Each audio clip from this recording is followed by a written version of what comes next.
This is from Mediaite.com. Take it for what you will. Daily Wire, which if you're unfamiliar with the Daily Wire, it is a website and a platform that was founded by Ben Shapiro. I'm popular and no one has ever heard of you. Daily Wire is an American conservative news website and media company founded in 2015 by political commentator Ben Shapiro. This P word is wet. Come take a dive. And film and film director Jeremy Boring. Wow, that can't be. That motherfucker's last name is Boring. Okay, all right. An E in it, or is it literally just Boring? Boreing. Okay, it's got an E in it. Yeah, That's but fine. Still. Give me everything you got for this wet ass P word. There's nothing better than Ben Shapiro just reciting lyrics from WAP. So, according to Mediaite.com, Daily Wire host wants to bring back public executions. Mm-hmm. He complains that we don't see death, period, anymore. Acc, do you want to hear what Michael Knowles had to say? Yeah, bring it on up. All right, here we go. Certainly. Yeah, I think that would do a lot to bring back the deterrent effect of capital punishment, certainly. But furthermore, it would be good because people just don't see death, period, anymore. We used to see death. I'm not saying we want more people to die, but we need to recognize that death does happen. We try to run away from death. We try to hide death. We hide aging. We pack ourselves full of cosmetics. We pack ourselves full of all sorts of surgeries to pretend that we're not aging. And then when people look like they're about to die, we shove them off into special little centers, hospice and old age homes, and we try to just separate them. When they do die, we don't really do open casket wakes anymore. We don't do proper funerals anymore. We do these brief little celebrations of life. We burn up the body as quickly as possible. We ignore the fact that death has happened. Then sometime later, maybe you'll have a celebration of life ceremony where you basically just gather with your friends and have dinner to try to process death. But it's a death that you won't look in the face. And so we live our lives trying to put it out of our head, but death is very important. It's one of the four final things: death, judgment, heaven, and hell. You are living your life as a preparation to die, and you need to be prepared for your death. In the olden times, people would pray for a good death, by which they meant a death that they saw coming, that they could prepare for, that wasn't sudden. Today, people pray for a good death, meaning they don't want to know what's happening. They basically want a piano to fall on their head so that they're just walking along one day with their Frappuccino, having a lovely time thinking about, I don't know, whatever they just saw on Instagram, and then it's all over and they think they go to oblivion. They don't think that the soul persists after natural death. And so our view of death is just so perverse now. And we're so separated from it that, yeah, public executions would also help us to have a little memento mori. And now what's interesting is I don't necessarily disagree with some of his broader points there. Like he brings up some fair points about, the things we do for de-aging and to run away and hide and ignore death. I get what he's getting at. To say the solution is that we should bring back public executions is a weird leap to me. Kind of, yeah, a little bit. I mean, now this speaks to the kind of person that I am, but when I think of public executions, I think of Skyrim. Yeah. The beginning of Skyrim. We keep trying to bring back public executions, but the goddamn dragons keep showing up and ruin them. The beginning of Skyrim and Helgen, and then when you go into Riften for the first time. Yep. Which, by the way, the last time I played through Skyrim, that whole sequence bugged out on me.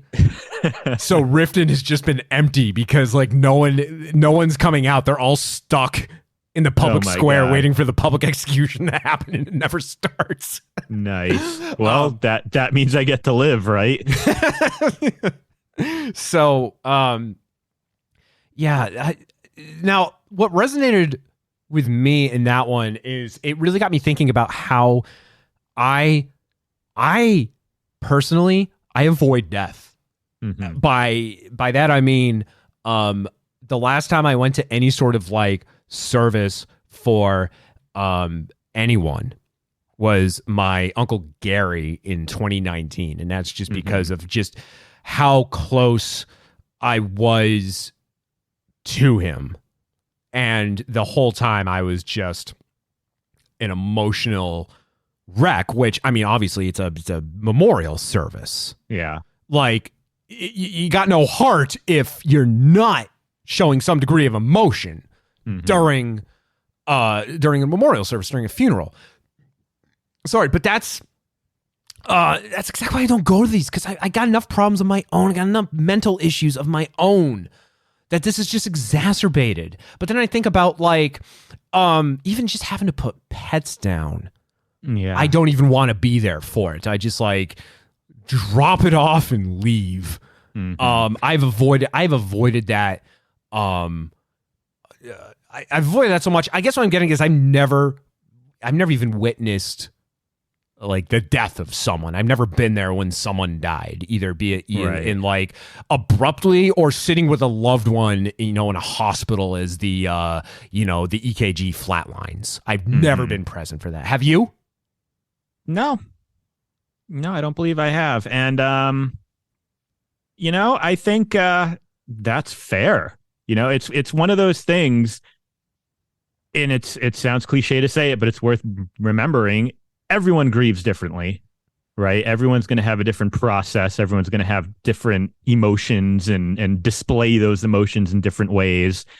And, again, this guy obviously being a conservative, talking, not just on the Daily Wire, working for, 4'11" Ben Shapiro, but also talking about the persistence of the soul and judgment in the hereafter and all that. Yeah. Clearly is coming at it from sort of an angle of tradition. And I don't tend to generally take much stock in tradition. And I think, I don't think it's necessary to abide by, like, oh, you have to do these exact specific things in this exact specific order in order to meet the requirements of the tradition to make all of the people happy. If that doesn't work for you, or you aren't equipped for that, I don't think that's a failing. I don't think that's a problem. I think that's just the nature of everyone dealing with these things in their own way. Right. If public executions were made a thing, would you attend one? God, no. Okay. Let me also say this, and here you're gonna fair listeners who are with us for the first time, if you've stuck around this long, you're about to learn the true depths of my loathing that exists within my heart. I don't like the Republican Party or conservatives in America. I'm not one of those, like, all government sucks, all the parties are the same, all politicians are evil. I think Democrats are good, and I think they're worth voting for. That is an interesting thing to know about me. So whether you're further to my left or further to my right, you probably hate my fucking guts right now, and that's fine. But I'm going to say this about conservatives. They lack the spark that separates man from beast. There's within them a fundamental bloodlust, right? It's rare that you see it, that you hear it this blatantly, this, public executions are good and we should bring them back and attend them and it would be a fun time for the whole family. That's rare to hear it said out loud like that. But I think the vast, overwhelming majority of American conservatives would agree they're cool with murder so long as the right people are getting murdered. They would be super into that. And I'm just not. I'm just not really a fan of the death penalty. I'm not a fan of revenge killings. I don't think, like, the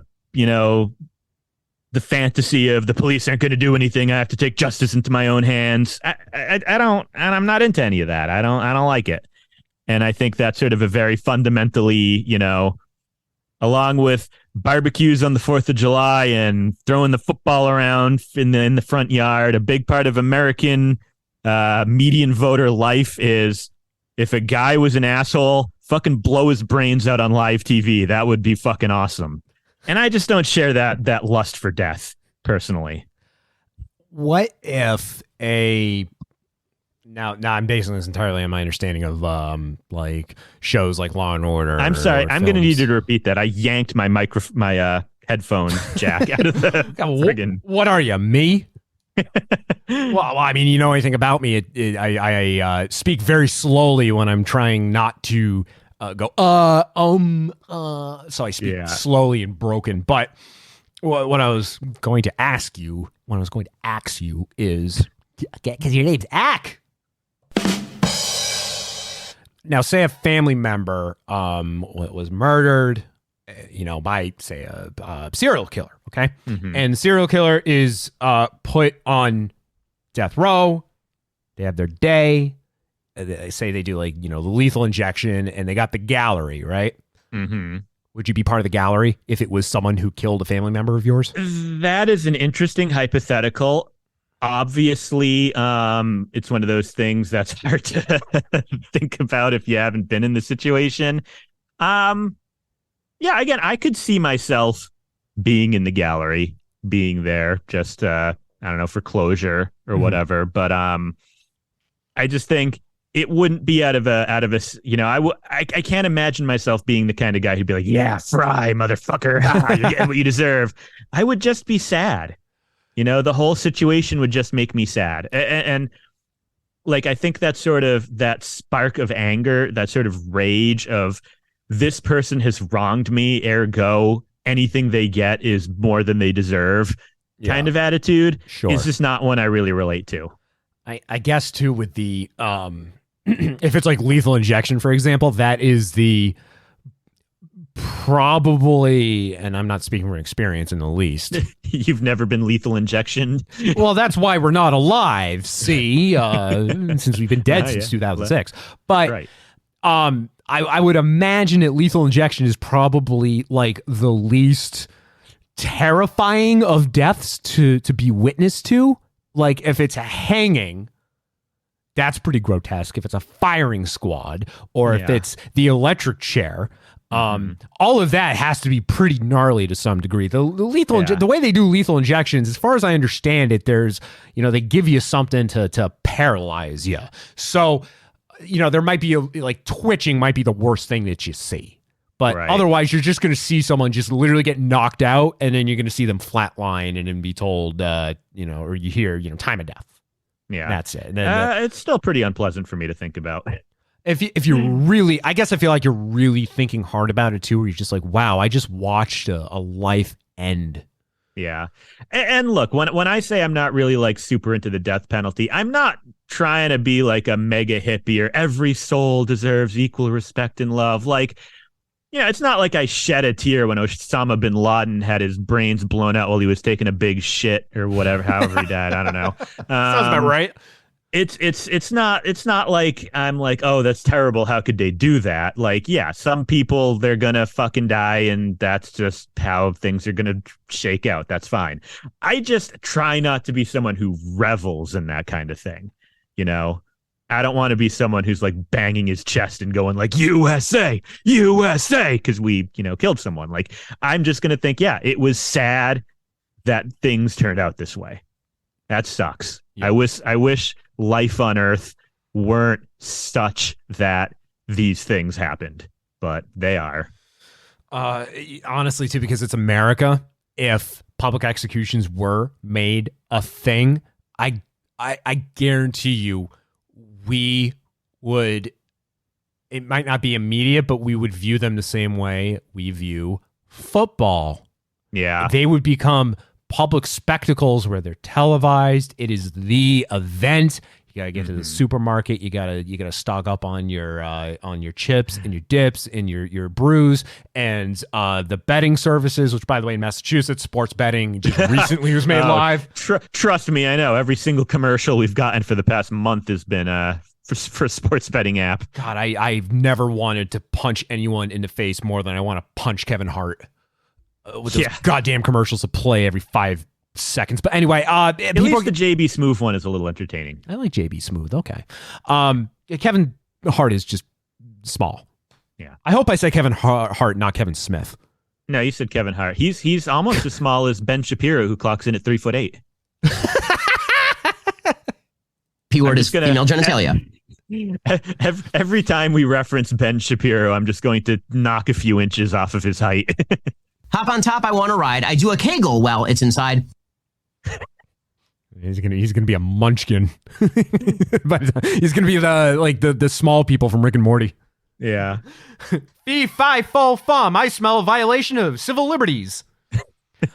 But that's why I'm just like, because it's America, people are gonna they're gonna treat it like a big spectacle, like the sports betting. They're gonna be taking bets on how long will it take this, the lethal injection to kick in. Like, we're gonna make it a big freaking deal. Like, we're gonna be selling out stadiums to watch the Moscow murderer get the needle or what have you. Yeah, absolutely. I think that's very much in our nature.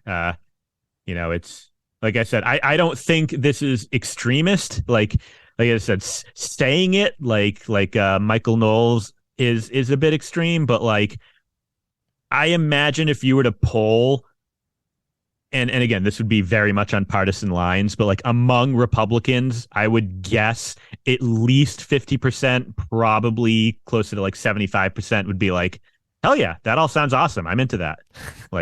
Without any real shame or whatever. And that's I don't even want to be morally superior or be and that's awful of you. But I just think that's just part of the American life. I don't get it, but it is what it is. If you enjoy music that is just unlistenable, there's a band there's a band that I fancy called Suicide. Named after the I believe it was named after the comic Ghost Rider. Oh, even though you were going to say named after that thing where you kill yourself. Well, their music is it's weird because it's one of their songs on their first album has been described as one of the most frightening pieces of music ever recorded. But then the singer, Alan Vega, was grew up on 50s rockabilly. So he's doing there's some songs that just sound like an Elvis ballad. But anyway, on their last album from 2002, the opening track is called Public Executions. I don't know if the song has anything to actually do with public executions. It's got a nice hook to it though. Okay. But the once Alan starts singing though, that's when I don't think I've ever listened to that song all the way through. Because it truly is unlistenable once he starts singing. But oh boy. But anyway, it's on Spotify if you are inclined. All right, Acc, thank you for your input on that. You're welcome.